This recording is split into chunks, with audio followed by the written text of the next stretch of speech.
The hunter became the hunted. A warrior chief once feared and respected, now ran for his life. His enemies, rival warriors thirsty for his blood, pursued him across the land, determined to end his legacy. He had fought many battles, but this time he was outnumbered. His only hope was to escape. As exhausted and desperate, the chief arrived at the stronghold of another leader, a man of great power. He pleaded for shelter, but the leader knew that offering such protection meant inviting war. He hesitated, torn between honor and survival. Then, from the shadows, the leader's wife stepped forward. She was wise, cunning. Where swords and strength failed, she saw a path to survival. Hide beneath me, she whispered. The chief flinched. To hide beneath a woman, among their people, such a place was sacred, untouchable. No warrior would dare search there. His pride burned, but survival was all that mattered. He swallowed his fear and obeyed. Moments later, the enemy arrived. The voices thundered through the stronghold. Where is he? Hand him over. The leader stood firm. His expression was unreadable, his words carefully chosen. He neither lied nor revealed the truth. The warriors searched under mats, behind walls, in every dark corner, but never in the one place they feared to look. Time passed. Silence fell, and then the footsteps retreated. The danger had passed. Slowly, the chief emerged from his hiding place, gasping for air. He had come so close to death, so close he could feel his breath on his neck. But now he stood in the light once more. He had survived. His chest rose, his heart thundered, and then from the depths of his soul he roared, Ka Mate, Ka Mate. It is death. It is death. Kia ora, kia ora. It is life. It is life. A chant of fear, a chant of defiance, a chant of victory. That moment, that cry, would live forever. Passed down through the generations, sung by warriors, by champions, by those who stand on the edge of battle and refuse to fail. This was the birth of the Ka Mate Haka, and the warrior chief's legend would never die. Here are the names of the key figures in that story. Te Rauparaha, the chief who created the Ka Mate Haka. Te Whare Rāingi, the leader who sheltered him. Te Rāingi Koae, the leader's wife who suggested the hiding place. Ka Mate, Ka Mate, kia ora, kia ora. Ka Mate, Ka Mate, kia ora, kia ora. These opening lines mean, I die, I live, I live. It's a dramatic way of expressing the struggle between life and death. This means this is the hairy man. No, it's not a random guy. It refers to a powerful chief who helped Taru Parahas escape his enemies. Na na itiki mai fata fititera. In translation, it's who fetched the sun and made it shine. This represents bringing light, hope, and survival. Hupone kopone fititera. This part is all about rising up and stepping forward into victory. Kind of like saying, we made it through, and the sun still shines. After escaping death, Taru Paraha led his people south, eventually seizing Kapiti Island, which became his tribe's stronghold. From there, he controlled the key trade routes and increased Ngati Tawa's influence. He was known for using guerrilla tactics and forging alliances, allowing his small tribe to outmaneuver much larger forces. He led the musket wars using European firearms to gain an advantage over rival tribes. Underneath his leadership, Ngati Tau was expanded from the central North Island to the northern southern island, dominating vast regions of New Zealand. He was both feared and respected by European settlers, negotiating trade and treaties while fiercely protecting his people's land and power. Though he was known as a warlord and conqueror, his legacy is most famously tied to the Kamate Haka, which lives on through sports, ceremonies, and cultural performances worldwide. Later in life, Tau Rauparaha's power declined as European colonization reshaped New Zealand. He was eventually captured and imprisoned by the British, but was later released. He died in 1849, leaving behind a legacy of strength, survival, and cultural impact. Welcome to the 1000 Podcast, a warrior's journey of faith, fighting, and lifelong learning. I'm Blair Perrin, I'm your host, and today's episode is episode 3, and the question is, does backing down from a fight make you less of a man or woman? That story, how did it make you feel? Have you ever been in a situation where you had to back down from a fight? Did you back down? Please leave a comment below and let me know if you have been in a situation and whether you made the choice to or not to back down. We, in this story, have 3 key figures.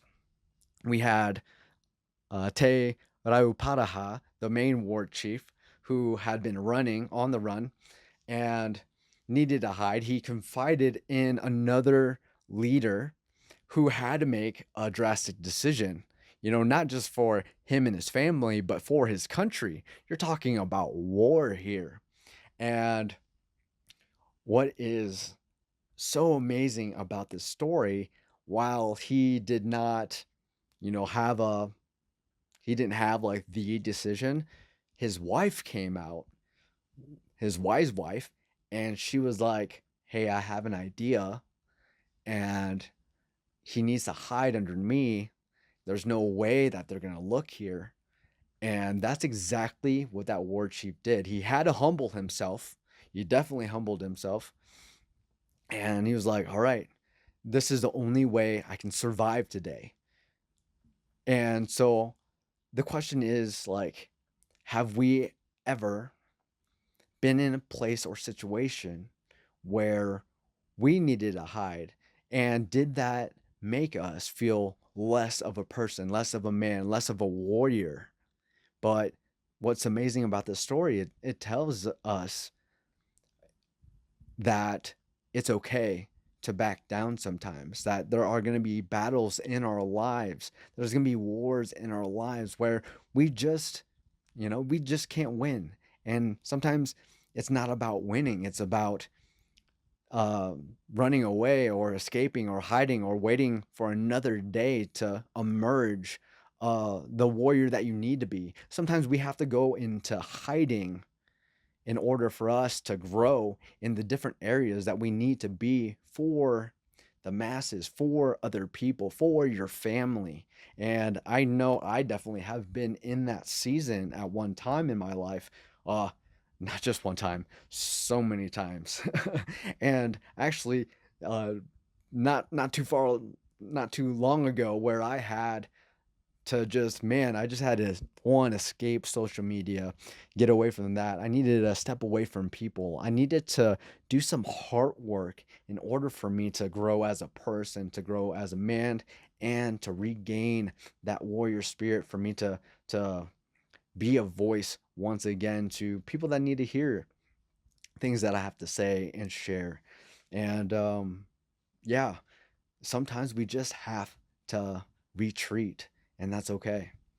What's amazing about this story as well, that I can really resonate with, is that it was a woman who had such an amazing idea, and I have such an amazing wife who I needed to champion me during the times where I needed to back down, that I needed just to retreat. She was my champion. She encouraged me. She, prayed for me. I hope that every one of you can find that person in your life, whoever that may be, that you can put your trust in, that can give you and deliver you words of life. Um, let's go with that Kamate Haka. That Haka is performed in so many different arenas, right? So rugby is probably the main thing that you see it in. The All Blacks, the Haka, powerful. It's something that they do before they compete, before they go against their opponent. They do a war dance together, and I think it's really powerful. If you haven't yet checked it out, check it out on YouTube. Look it up, All Blacks Haka. It's it's something. It's a sight to see, most definitely. That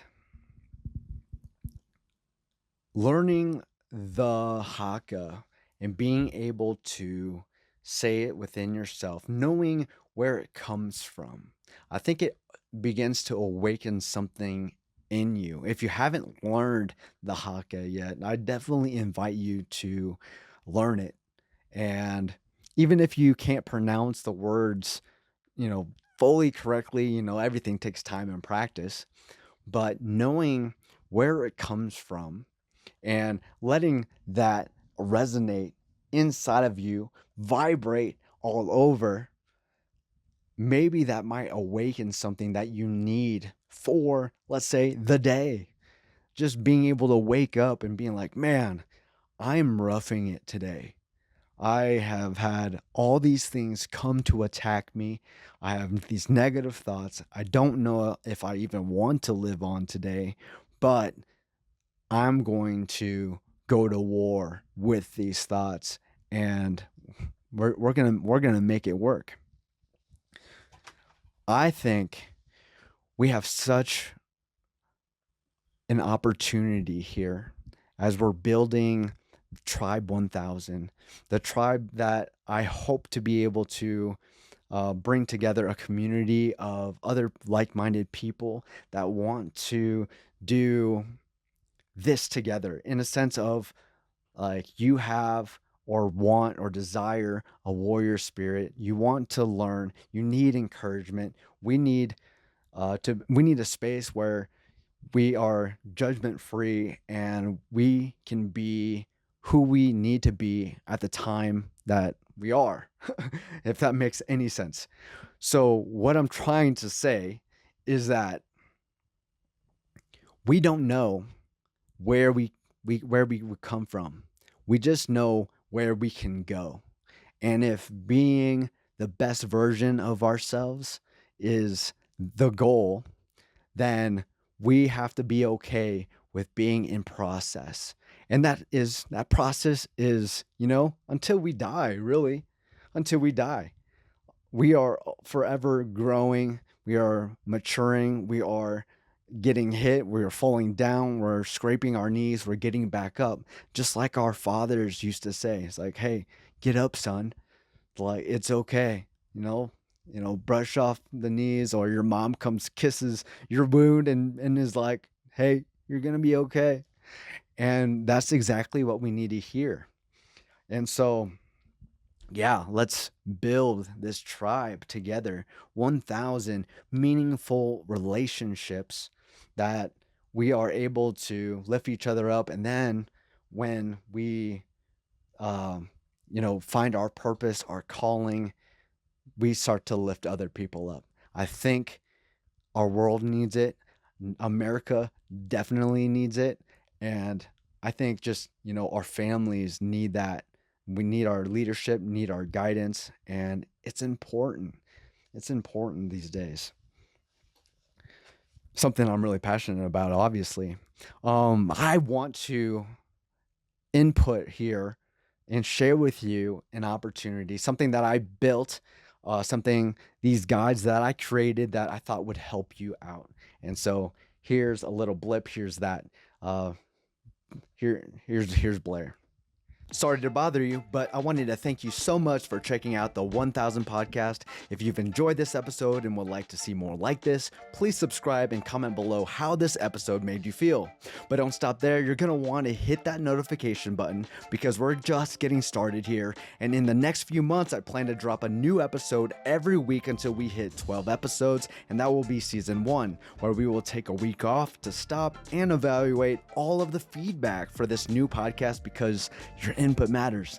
And just to show you my initial appreciation, I'm dropping freebie downloads that I've created to help you, my community, begin to find your purpose in this season. If you've been feeling stuck or just needed some encouragement or direction, Blair's Guide to Discover the Reason for Being, that's the title, and part 2 called Season for the Reason, both guides will be available today.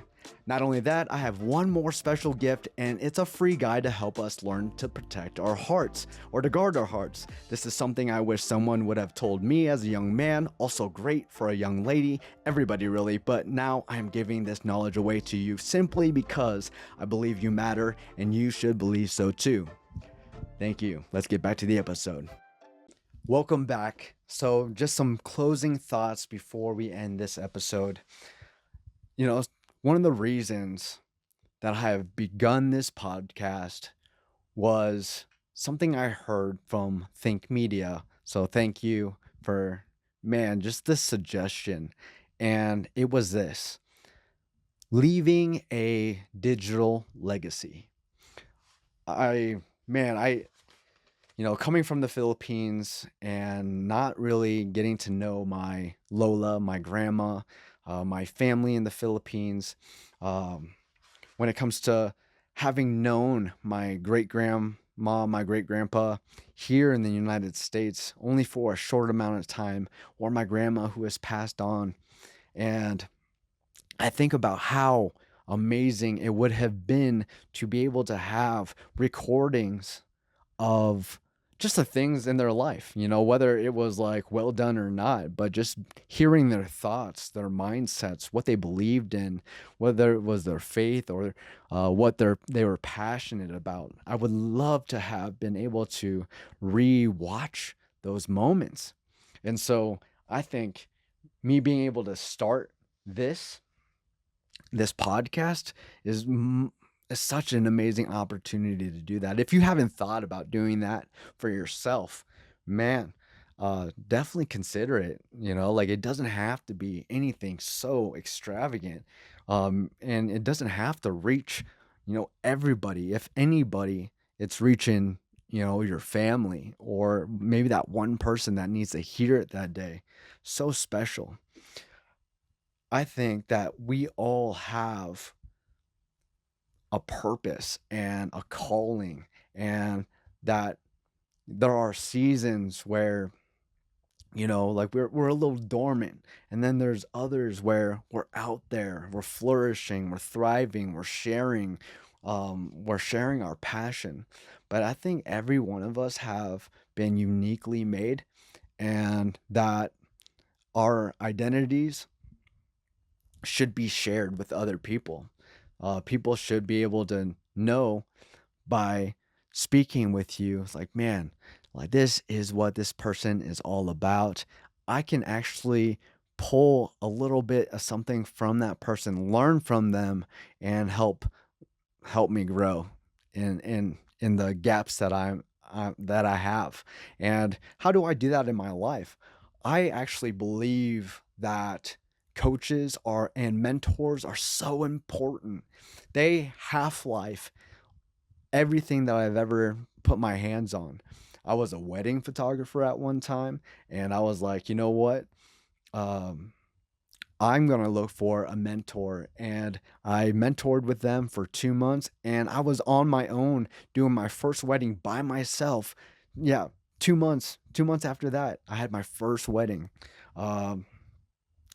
And it ended up being a pretty crazy situation where at the end of the wedding day and stuff, and weeks later, I get a call from Dr. Phil of all people, and yeah, because they wanted my photos, to be on their show, and it was.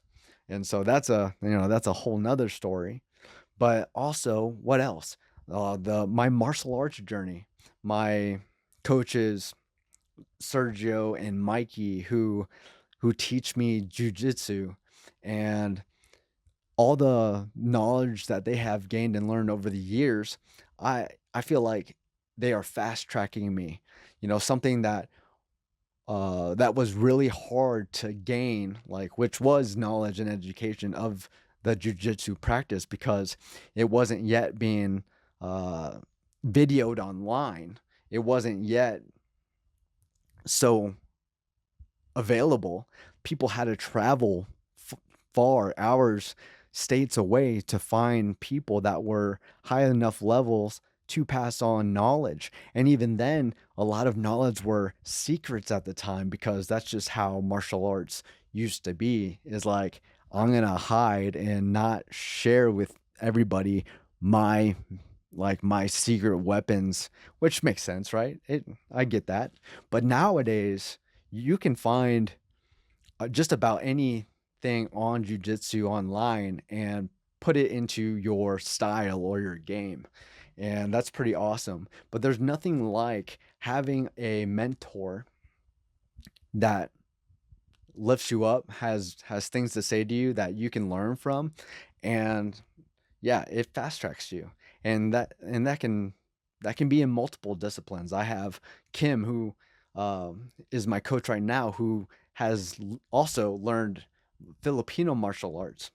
And I feel like she has learned it a much slower way than she's sharing it with me. So I, again, have the opportunity to half life another hobby and passion. Like, I can't even just say it's a hobby. Like, I want to do these things for the rest of my life, and be able to share it with other people. I want to be able to train other security guards how to utilize martial arts into their job. There's so many security guards that I work with that don't know any of those things.